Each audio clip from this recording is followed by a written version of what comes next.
Okay, good afternoon everyone. ठीक, आज हम लोग नई यूनिट स्टार्ट करेंगे, यूनिट 5th, जो आपका फिजिकल फार्मास्यूटिक्स है।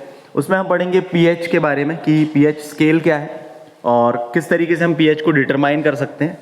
ठीक है, तो सबसे इंपॉर्टेंट है पीएच को डिटरमाइन करना। फिर उसके बाद में उस यूनिट में आपका आइसोटोनिक सॉल्यूशंस के बारे में और बफर्स के बारे में। तो सबसे पहले एक शॉर्ट में हम समझते हैं कि ये है क्या एक्चुअली।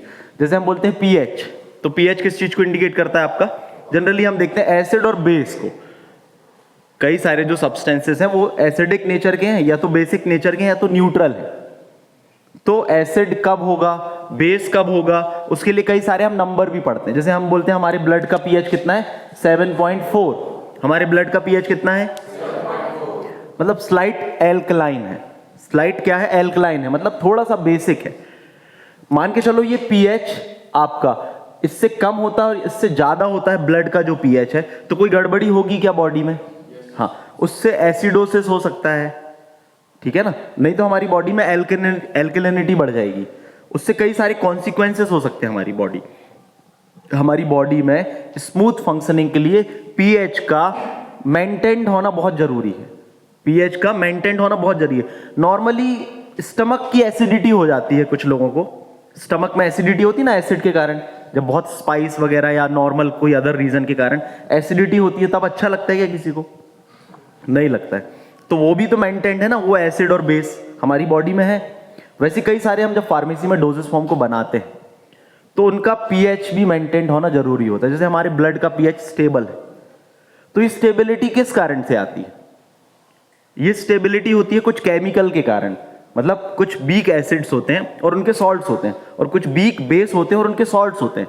उनका एक पर्टिकुलर प्रोपोर्शन में जब मिलके हम एक सॉल्यूशन बना देते हैं, ठीक है ना, तो वो एक इस तरीके से पीएच को मेंटेन करके रखे रहते हैं, ठीक है ना। और उन सॉल्यूशंस को हम बोलते हैं बफर्स। क्या बोलते हैं? बफर्स। कोई आपसे पूछे बफर्स क्या है, तो buffers are the substance, chemicals हैं।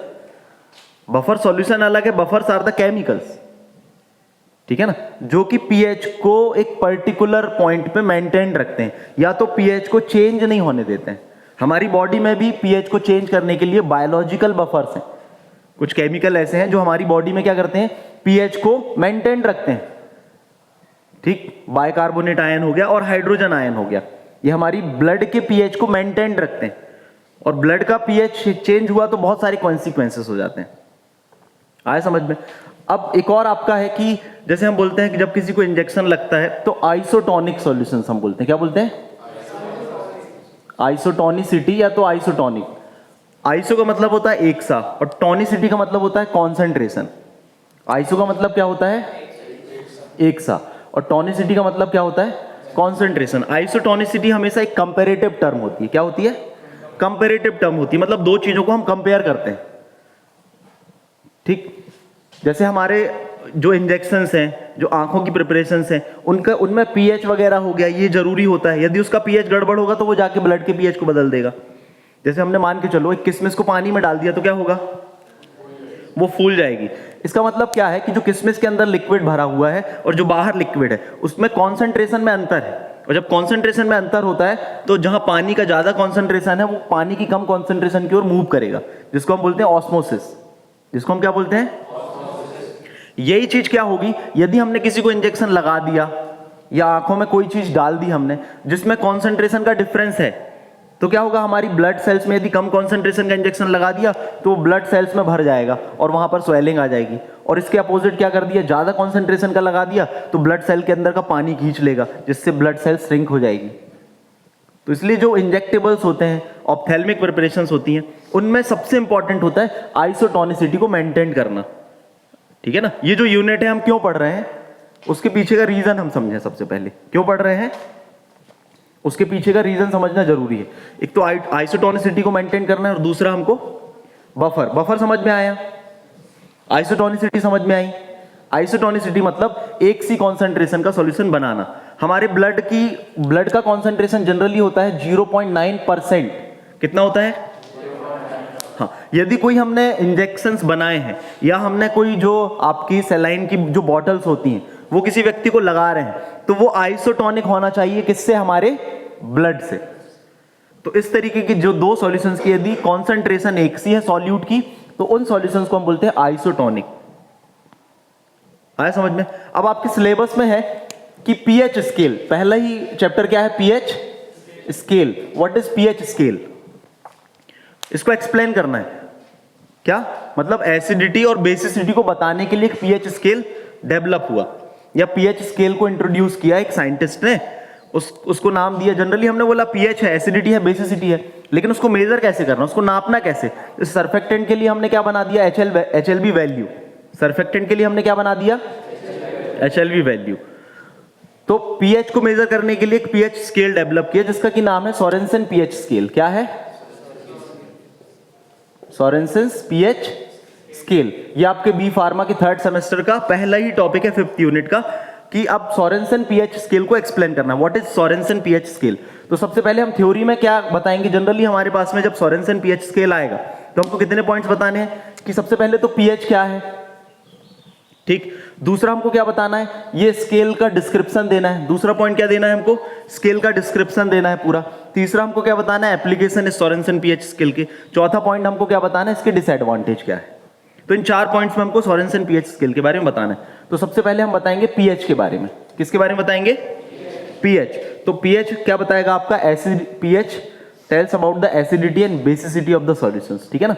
पीएच किस चीज को इंडिकेट करता है, acidity and basicity of the solution. जो सॉल्यूशंस हैं उनकी एसिडिटी और एंड बेसिसिटी को बताता है। मतलब कोई एसिड है या बेस है, उस चीज को इंडिकेट करता है पीएच। अब pH scale is given by the सोरेनसन्स। PH scale is given by the सोरेनसन्स। अब सोरेनसन्स ने पीएच को कैसे बताया, या पीएच का मतलब क्या होता है? पीएच इंडिकेट द पोटेंशियल, ठीक है, लिख लें, potential of hydrogen ion concentration. P stand for the potential of hydrogen ion concentration, ठीक। pH किस चीज के लिए स्टैंड करता है, पोटेंशियल। बोले सभी लोग, potential of hydrogen ion concentration. pH किस चीज को इंडिकेट करता है, हमको मालूम है कि pH आपका एसिडिटी बेसिसिटी को बताता है, लेकिन pH stands for potential of hydrogen ion concentration. Sorensen ने इसको भी एक्सप्रेस किया एक लॉग के टर्म में, ठीक है ना। तो उसने क्या कहा, जब आप इसकी डेफिनेशन को पढ़ेंगे तो इसमें आपको आएगा कि नेगेटिव लॉगरिथम, ठीक है ना। पीएच क्या होता है, नेगेटिव लॉगरिथम। लिख लें इसको,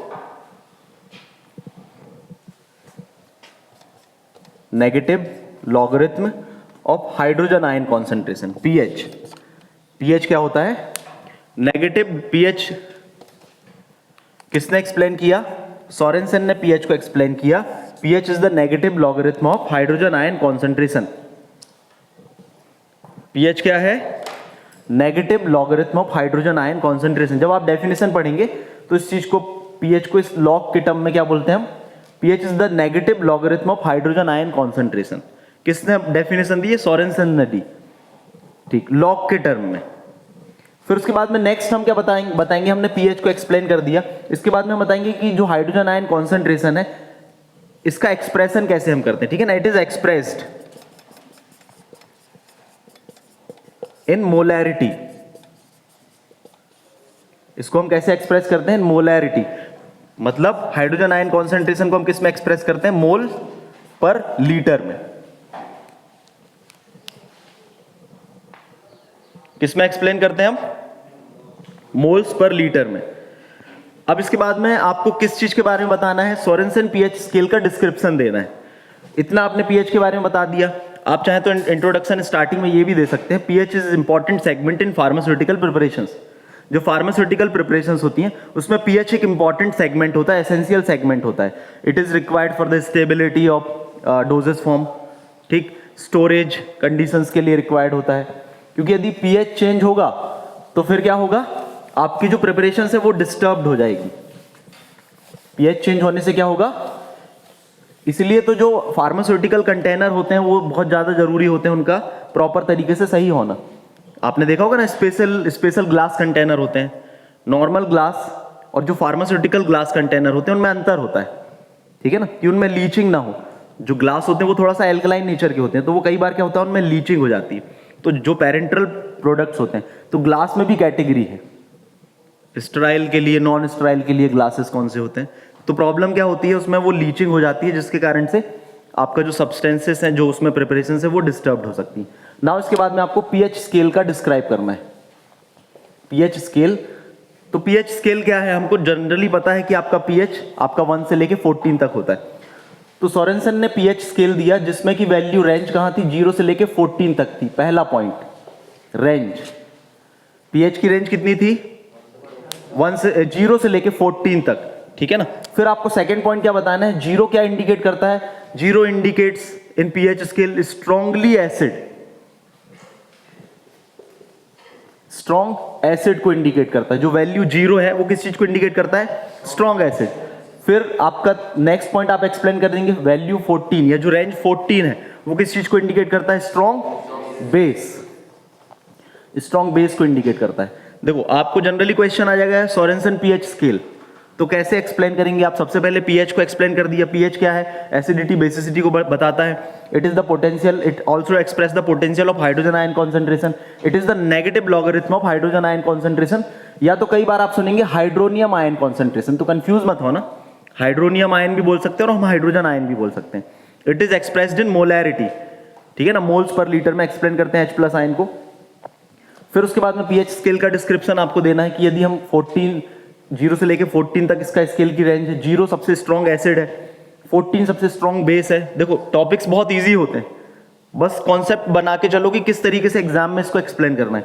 फिर हम बात करें फोर्थ पॉइंट, 0 से लेके 7 तक की बात करें, तो ये किस चीज को इंडिकेट करता है, एसिड रेंज को इंडिकेट करता है। किसको, एसिड रेंज को इंडिकेट करता है। और वहीं हम 7 टू 14 तक की बात करें, 7 टू 14 किस चीज को इंडिकेट करता है, बेसिक रेंज को इंडिकेट करता है। और फिर हम एक और पॉइंट बात करें, 7 किस चीज को इंडिकेट करता है, न्यूट्रल, ठीक है ना, न्यूट्रल पीएच को इंडिकेट करता है, न्यूट्रल पीएच।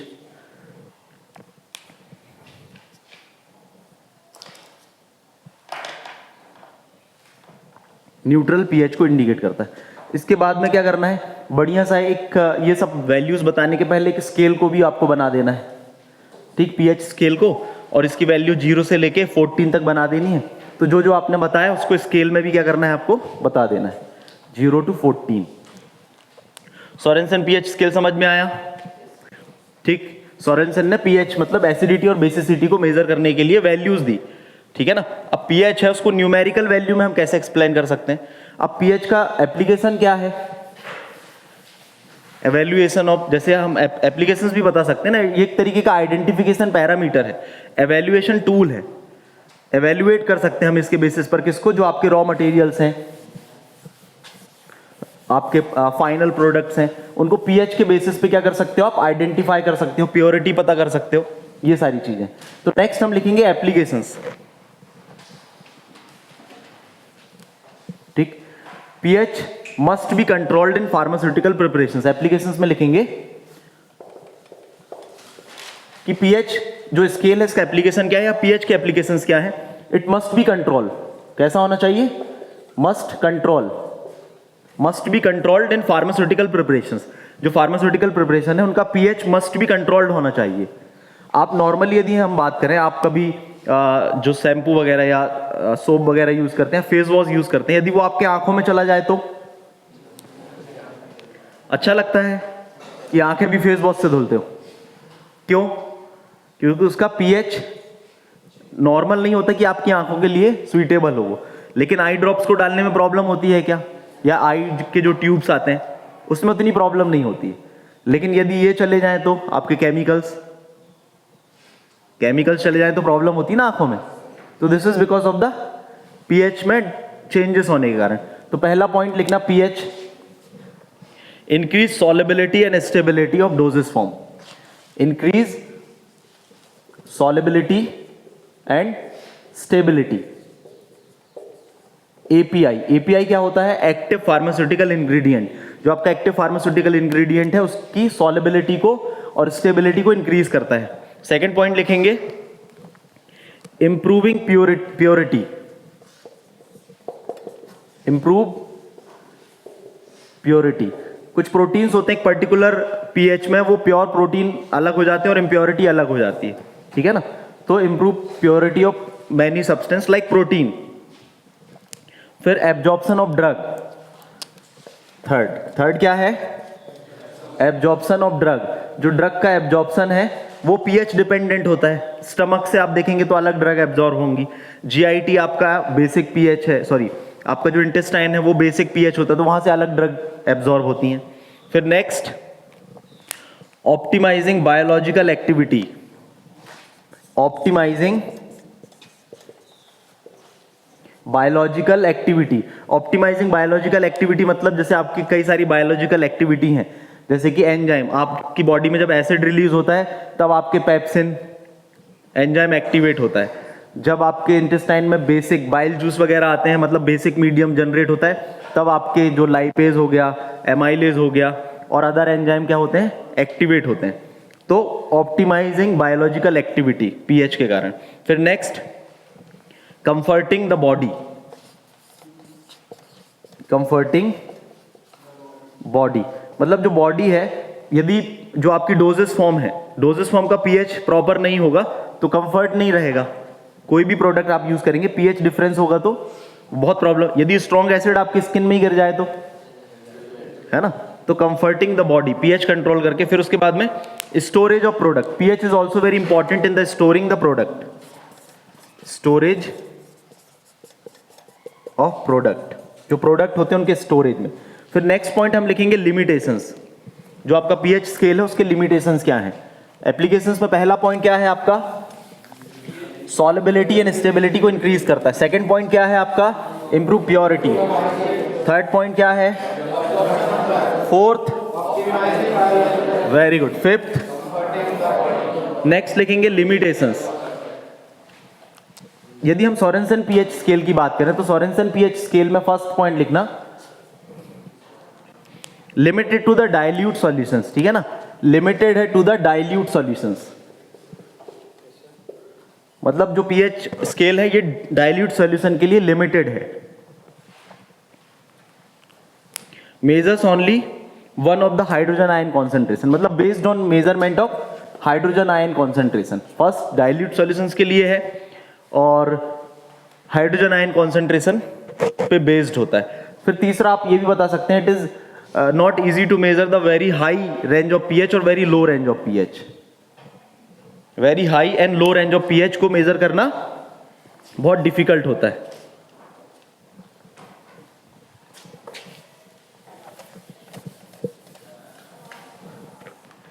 अब नेक्स्ट है आपका डिटर्मिनेशन ऑफ पीएच और मेजरमेंट ऑफ पीएच। नेक्स्ट क्या है आपका, हेडिंग डालना है डिटर्मिनेशन ऑफ पीएच। पीएच को डिटरमाइन करना है आपको, तो इसमें आपको तीन मेथड्स बतानी है। पीएच को डिटरमाइन करने के लिए कितनी मेथड्स बतानी है, तीन मेथड्स। एक तो नॉर्मली आप लोग जानते होंगे जो लैब में हम करते हैं, वो क्या है, पीएच पेपर। पीएच पेपर होता है ना, पीएच पेपर। तो पहली मेथड जनरली ये तीसरे नंबर पे पढ़ना है, लेकिन बहुत इंपॉर्टेंट है और इजी है। जैसे इसमें आएगा आपका रेफरेंस इलेक्ट्रोड, ठीक है ना, ग्लास इलेक्ट्रोड, इंडिकेटर इलेक्ट्रोड या सेंसिटिव इलेक्ट्रोड। तो ये क्या होता है ये समझना जरूरी है, इसलिए इसका एक्सप्लेनेशन जरूरी है। तो पहली मेथड है इलेक्ट्रोकेमिकल।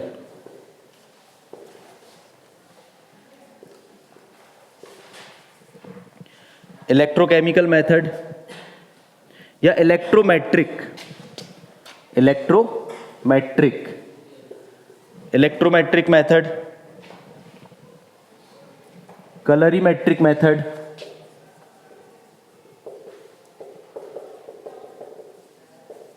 और तीसरा है आपका पेपर मेथड। पहली कौन सी है, इलेक्ट्रोकेमिकल, उसके बाद कलरीमेट्रिक, फिर उसके बाद पेपर मेथड। तो जनरली क्या होता है कि आपको सीधा क्वेश्चन एग्जाम में आ जाता है कि पीएच को हम कैसे डिटरमाइन करेंगे। अब हमको पता है पीएच क्या है, एसिडिटी और बेसिसिटी है, और जनरली क्या है, based on the H+ ion concentration, based on hydrogen ion concentration. अब H+ आयन क्या है, एक तरीके का प्रोटॉन है, एक तरीके का क्या है, प्रोटॉन है। तो इलेक्ट्रोकेमिकल मेथड में क्या आ जाएगा, कलरीमेट्री में क्या आ जाएगा और पेपर मेथड में क्या आ जाएगा। इनकी प्रोसीजर, इनमें है क्या, बेसिक प्रिंसिपल क्या है इसका, इसमें करते क्या है हम, और इनके एडवांटेज और डिसएडवांटेज क्या है, इन चीज़ों को हमको पता चल जाएगा तो एग्जाम में बहुत आसानी से बन जाएगा। यस और नो? और इसके चांसेस हैं एग्जाम में आने के। ये टॉपिक जो आपका 5th यूनिट का सबसे इंपॉर्टेंट टॉपिक है आपका। और शॉर्ट नोट्स में क्या आ जाते हैं आपके, बफर और आइसोटोनिक सॉल्यूशंस क्या है। लेकिन बड़ा क्वेश्चन आपका बनता है कि पीएच डिटर्मिनेशन की कौन कौन सी मेथड है। तो यहां पर आपको क्या क्या चीजें पढ़ना पड़ेगा जब आप इलेक्ट्रोकेमिकल मेथड के बारे में बताएंगे। इसमें हम इलेक्ट्रोड यूज करते हैं। क्या यूज करते हैं? इलेक्ट्रोड यूज करते हैं। ठीक, इलेक्ट्रोड यूज करते हैं। एक होता है आपका इंडिकेटर इलेक्ट्रोड और एक होता है रेफरेंस इलेक्ट्रोड। इलेक्ट्रोड कितने टाइप के होते हैं? एक होता है आपका इंडिकेटर और एक होता है आपका रेफरेंस इलेक्ट्रोड। देखो अब एग्जाम आप बुक से पढ़ेंगे तो थोड़ा सा कंफ्यूज होगा आपको। इलेक्ट्रोड क्या है, मतलब एक तरीके के इलेक्ट्रिकल इंस्ट्रूमेंट हो जाएगा हम बोलेंगे, या एपरेटस है। इलेक्ट्रोड है मतलब जनरली जो उसमें पोटेंशियल चेंज होगा उसको वो मेजर कर लेंगे। जितने हाइड्रोजन आयन होंगे तो इसमें क्या होगा, कुछ ऐसी चीज होगी जो आपके H+ आयन को सेंसिटिविटी को मेजर कर लेंगे। आ रहा समझ में? इसमें हम क्या करते हैं, इसमें हम एक तरीके के, हमारे पास में एक टेस्ट सैंपल होता है और एक स्टैंडर्ड होता है।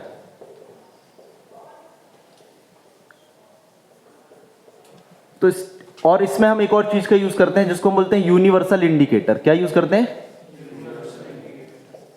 इंडिकेटर।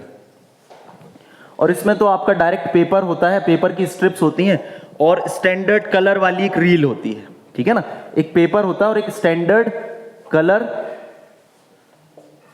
की रील होती है जिसमें क्या होता है आपका स्टैंडर्ड वैल्यूज आर गिवन। ठीक है ना, जिसमें क्या होती है स्टैंडर्ड वैल्यू दी होती है पीएच रेंज की, 1 से लेके 14 तक की पीएच रेंज की वैल्यू दी हुई होती है।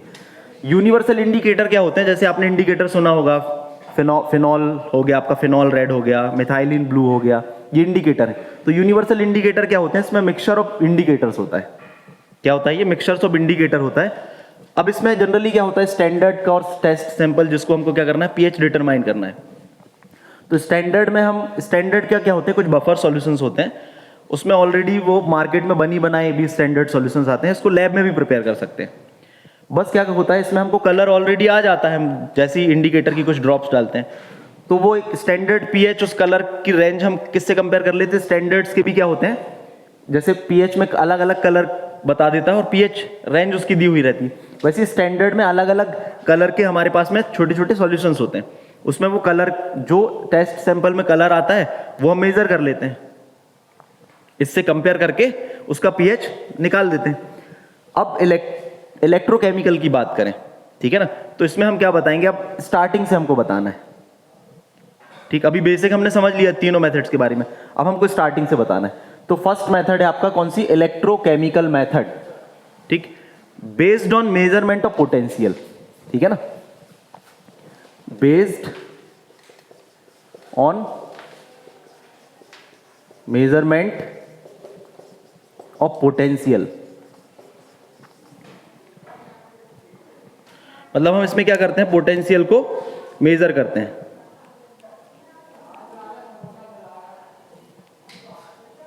It is also called potentiometric method, based on measurement of potential.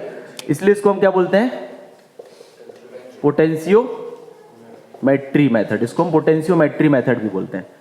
ठीक है ना, अब ये पोटेंशियोमेट्री मेथड बेस्ड है, पोटेंशियोमेट्री मेथड है based on the measurement of potential. अब ये पोटेंशियल जनरेट कहां से होता है ये भी हमको एक्सप्लेन करना है। And this potential is generated, ठीक है ना, potential is generated because of the hydrogen ion concentration.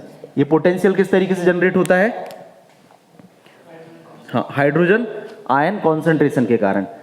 अब for the measurement of this hydrogen ion concentration that ultimately will give the result of pH. हमको major क्या करना है, pH major करना है। तो इस हाइड्रोजन आयन कॉन्सेंट्रेशन को मेजर करने के लिए, उस पोटेंशियल को मेजर करने के लिए हम दो तरीके के इलेक्ट्रोड का यूज करते हैं, ये बताना है आपको। ठीक है ना, हम क्या करते हैं, इलेक्ट्रोड यूज करते हैं। One is indicator electrode and second is reference electrode, one is and second is. अब देखो, अब पूरा का पूरा आपको इंस्ट्रूमेंटेशन के बारे में बताना है, इंस्ट्रूमेंटेशन के बारे में बताना है। इसमें एक पॉइंट और ये बताना है आपको कि इसमें जो हम पीएच सेंसिटिव ग्लास का यूज करते हैं, ठीक है ना। अभी आपने ये बता दिया बेसिक प्रिंसिपल क्या है। बेसिक प्रिंसिपल क्या है, आपको हाइड्रोजन आयन का कॉन्सेंट्रेशन मेजर करना है, ठीक है ना, जो कि क्या देगा, पोटेंशियल जनरेट करेगा। H+ आयन के कारण क्या होगा, पोटेंशियल जनरेट होगा, जिसको कि कौन मेजर करेगा, आपके इलेक्ट्रोड मेजर करेंगे। कौन मेजर करेगा, इलेक्ट्रोड मेजर करेंगे। लेकिन इसके इलेक्ट्रोकेमिकल मेथड में हम कितने इलेक्ट्रोड का यूज करते हैं, दो। एक होता है इंडिकेटर जिसमें हमको पता चलेगा, और एक होता है रेफरेंस जिसका पोटेंशियल हमको ऑलरेडी पता होता है। और ये पूरा का पूरा एक इंस्ट्रूमेंट जैसा, सर्किट जैसा बना रहेगा। आया समझ में। तो अब देखो, इसमें आपको क्या चीज एक्सप्लेन करना है, इंडिकेटर इलेक्ट्रोड क्या होता है। तो इंडिकेटर इलेक्ट्रोड और वो दोनों ग्लास से ही बने हुए होंगे, ठीक है ना। इलेक्ट्रोड मतलब आपको क्या करना है, जो हाइड्रोजन आयन को डिटेक्ट कर ले। तो ये आपका सेंसिटिव ग्लास है। जो सेंसिटिव ग्लास किससे बना होगा, लिथिया ग्लास से बना होगा। ये जीपैट में पूछा जाता है, पीएच सेंसिटिव इलेक्ट्रोड किससे बना होता है, लिथिया ग्लास से। किससे बना होता है, लिथिया, जो कि पीएच सेंसिटिव है। क्या है, पीएच सेंसिटिव है। फिर इसमें क्या करेंगे, हम एक वायर कनेक्ट कर देंगे। कौन सा वायर, आपका सिल्वर, सिल्वर का एक वायर कनेक्ट कर देंगे, ठीक। और इसमें हम क्या कर देंगे, कोटिंग कर देंगे AgCl की, कोटेड विद द AgCl।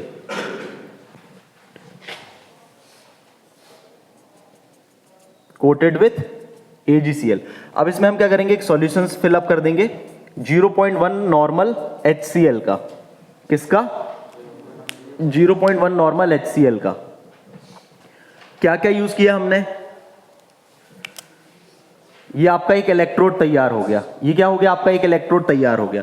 इसमें क्या है, इलेक्ट्रोड में आपका सिल्वर है ना, ये वायर है, सिल्वर का वायर है। इसी को हम किससे कनेक्ट करेंगे, आपके ओवरऑल जो भी हमको पोटेंशियोमेट्री में पोटेंशियल मेजर करना है उससे।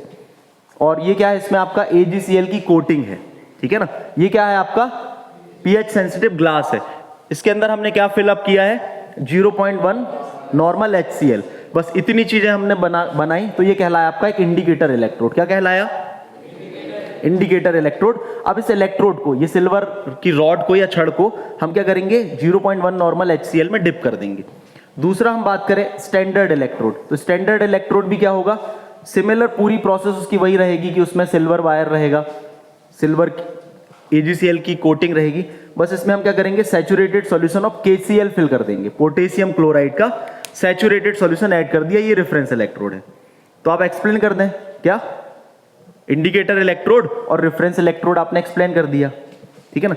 इसका पोटेंशियल हमको मालूम होता है, ऑलरेडी नॉन होता है इसका, और इसका हमको क्या करना पड़ता है, इससे ही हमको क्या पता चलता है। अब ये मान के चलो आपका इलेक्ट्रोड है, ये जो असेंबली बनी हुई है, ये एक इलेक्ट्रोड है आपका, और ये इलेक्ट्रोड है आपका दूसरा, कौन सा, रेफरेंस। ये कौन सा है, इंडिकेटर इलेक्ट्रोड। अब जिस सॉल्यूशन में हमको पता करना है उसमें हमने इसको ऐड कर दिया, इस यूनिट को, ठीक। अब इसमें हमने एक और चीज ऐड कर दी, temperature controlling device. Temperature controlling device कर दी। ये जो मैं बता रहा हूं, आप इस पूरी प्रोसीजर को एक्सप्लेन भी कर सकते हैं, ठीक है ना। ये जनरली क्या हो गया, पूरा ग्लास प्रोब हो गया आपका, या सेट ऑफ इलेक्ट्रोड, ठीक। यहां पर आपका एक रिकॉर्डर है, जिसमें रिकॉर्डिंग हो जाएगी पूरी।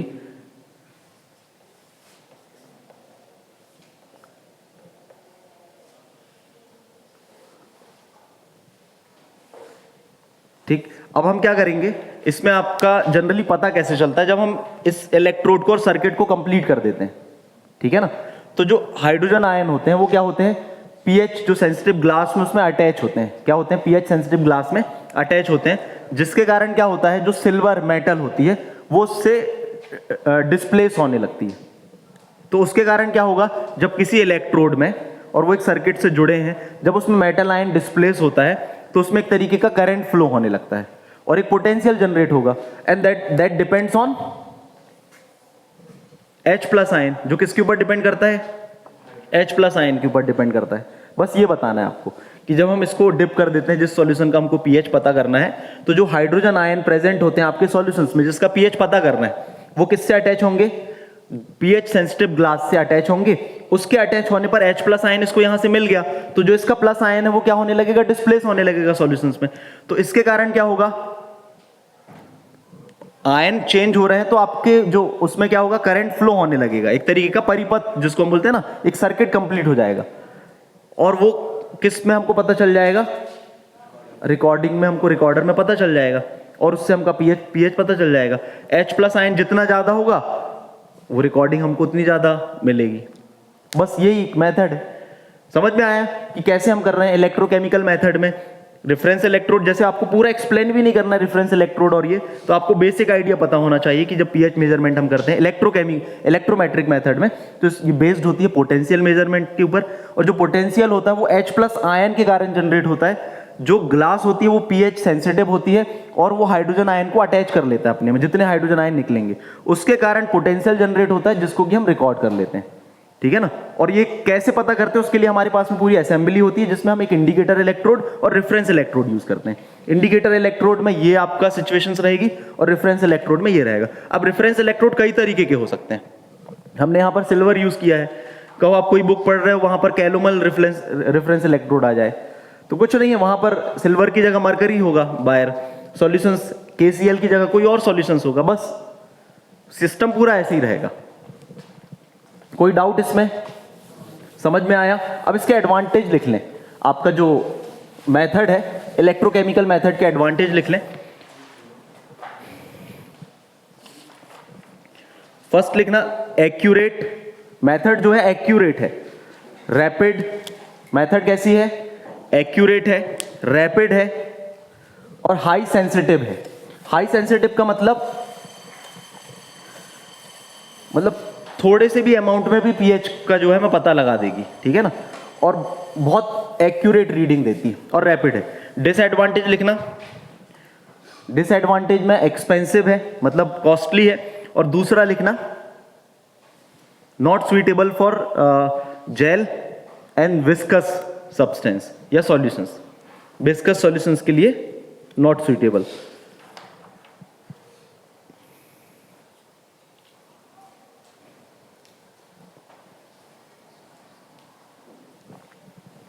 ठीक। अब कॉलोरीमेट्री मेथड में हमने उसमें क्या किया? इलेक्ट्रोकेमिकल में पोटेंशियल जनरेट किया। अब आपको इसमें क्या बताना है? Based on the colour change. Based on colour change. ठीक। आपका जो भी जिस भी चीज का पीएच आपको मेजर करना होता है वो क्या कहलाता है? Test sample. वो क्या कहलाता है आपका? Test sample. और आपके पास में इसको कलरीमेट्री मेथड को परफॉर्म करने के लिए आपके पास में होता है स्टैंडर्ड सॉल्यूशंस। क्या होता है? Standard solutions.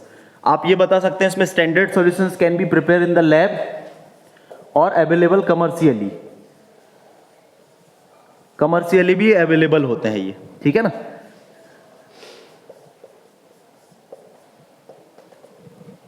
कमर्शियली अवेलेबल होते हैं। अब इस प्रोसीजर को करने के लिए आप क्या करते हैं? जो आपका यूनिवर्सल इंडिकेटर होता है, यूनिवर्सल इंडिकेटर को आप क्या करते हैं? ऐड करते हैं किसमें? टेस्ट सॉल्यूशन में और स्टैंडर्ड में। जैसे ही आपने स्टैंडर्ड में ऐड किया तो स्टैंडर्ड में क्या होगा? उसका एक पर्टिकुलर पीएच आ जाएगा। ठीक है ना? वो डिपेंड करता है टेस्ट सैंपल के अकॉर्डिंग हमको कौन सा स्टैंडर्ड सॉल्यूशंस लेना है, कौन से पीएच का, कौन से बफर का हमको लेना है। ठीक है ना? अलग अलग रेंज के पीएच रेंज के स्टैंडर्ड सॉल्यूशंस होते हैं। जैसे हम इसमें इंडिकेटर ऐड करते हैं, प्रोसीजर आपको बताना है। ऑन एडिंग इंडिकेटर जो स्टैंडर्ड सॉल्यूशन में होता है कलर चेंज आ जाता है। ठीक है ना? और जो टेस्ट सैंपल होता है उसमें भी कलर चेंज हो जाता है। अब क्या करेंगे? हम कंपेयर करेंगे टेस्ट सॉल्यूशन को, स्टैंडर्ड को क्या करते हैं? कंपेयर करते हैं। कंपेयर करेंगे और कंपेयर करके जो भी कलर आएगा उसको स्टैंडर्ड से मैच करेंगे। जिस भी कलर रेंज में आया उसका पीएच उतना है, हम उसको एक्सप्लेन कर देते हैं। इसके एडवांटेज लिखें या इसके एडवांटेज लिखें। हाँ, इसको भी आजकल क्या है, ये विजुअली हो गया। ये मेथड कौन सी हुई?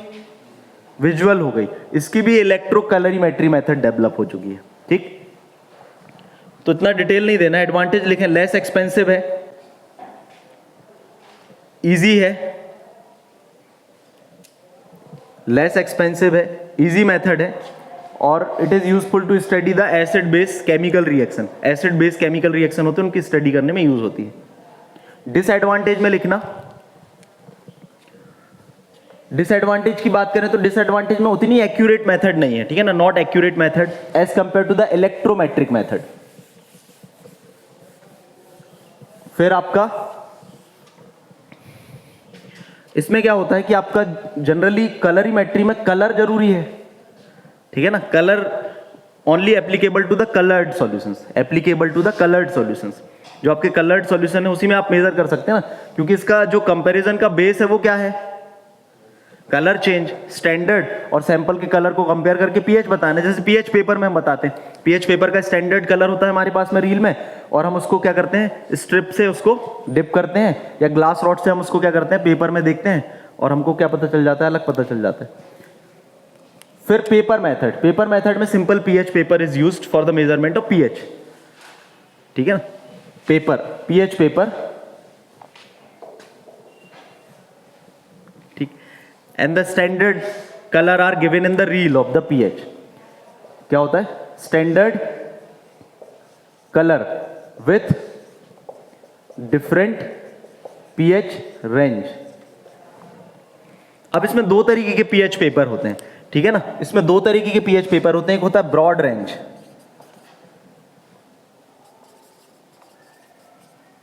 और एक होता है नैरो रेंज। ब्रॉड रेंज मतलब कि जो ब्रॉड रेंज में बस आपके पीएच को बताया, जैसे 1 से लेके 14 तक के पीएच को बता दिया। अब हमको 1 से लेके 2 के बीच में कलर कौन सा है डिफरेंस, थोड़ा बहुत नैरो में जो चेंज है, तो वैसे पेपर्स भी होते हैं, नैरो रेंज पीएच पेपर। जो आपके 2 यूनिट पीएच, जैसे 1 से लेके 3 तक के पीएच हैं, तो उसके अंदर पॉइंट्स भी तो होंगे ना, 2.3। जैसे आपका इलेक्ट्रोमेट्रिक वाला तो एग्जैक्ट बता देगा, यदि पीएच उसका 1.2 है तो 1.2 बता देगा। लेकिन जो हम लैब में यूज करते हैं वो पीएच पेपर क्या होता है, ब्रॉड रेंज होता है। उसमें हम एक अंदाज के बेसिस पर कि हाँ ग्रीन कलर आया तो थोड़ा सा बेसिक है, और आपका लाइट नॉर्मल कलर आए हैं तो वो आपका एसिडिक है। तो इसमें 2 तरीके के पेपर होते हैं। इसके बाद में इसकी प्रोसीजर बता दी हमने, ठीक है ना। जिस भी आपको सैंपल का पीएच मेजर करना है, फोर्सेप्स से आपका स्ट्रिप को आप उसमें डिप करेंगे और जो कलर उसमें डेवलप होगा आप उसको स्टैंडर्ड पीएच पेपर में जो कलर दिए हैं उससे कंपेयर करेंगे, and you will determine by this process the pH of the solution. Solutions का पीएच डिटरमाइन कर सकते हैं। तो कितनी मेथड है पीएच को डिटरमाइन करने की, इलेक्ट्रोमेट्रिक, कलरीमेट्रिक और आपका पेपर मेथड। कलरीमेट्री मेथड में आपके टेस्ट और स्टैंडर्ड रहेंगे, उनमें कलर कंपैरिजन करेंगे, क्या ऐड करके, यूनिवर्सल इंडिकेटर ऐड करके। और यहां पर क्या है आपका इलेक्ट्रोमेट्री में आप डिफरेंट इंडिकेटर यूज करते हैं, एक आपका रेफरेंस और एक आपका इंडिकेटर इलेक्ट्रोड, ठीक है ना। स्टैंडर्ड हाइड्रोजन इलेक्ट्रोड्स भी होते हैं, उसको हम इंडिकेटर इलेक्ट्रोड और सेंसर इलेक्ट्रोड भी बोलते हैं। आए समझ में, एग्जाम में आएगा तो लिख दोगे, ठीक। All the best.